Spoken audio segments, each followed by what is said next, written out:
கூட்டுறவுத்துறை சார்பில் பொங்கல் பண்டிகையை ஒட்டி 3 வகையான சிறப்பு திட்டம் அறிமுகம் செய்யப்பட்டுள்ளதாக அமைச்சர் பெரிய கருப்பன் தெரிவித்தார். முதல் தொகுப்பாக 7 பொருள்களை கொண்ட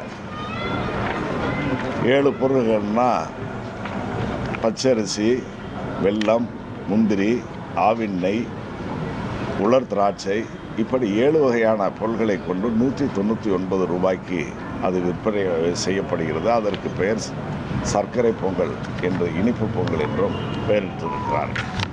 அதே போல் 19 வகையான பொருள்களை கொண்ட கூட்டுறவு சிறப்பு பொங்கல் என்று நடுத்தர விலையில் 499 ரூபாய் விலை மதிப்பீட்டில் 19 பொருள்கள் அடங்கிய ஒரு தொகுப்பு, அந்த பட்டியலிடப்பட்ட அந்த தொகுப்புகள் இப்பொழுது அறிமுகப்படுத்தப்பட்டிருக்கிறது. மற்றொன்று 3வது வகையாக பெரும்பொங்கல் தொகுப்பு என்று 34 வகையான பொருள்கள், அதில் சில மளிகை பொருள்களும் கூடுதலாக சேரும்.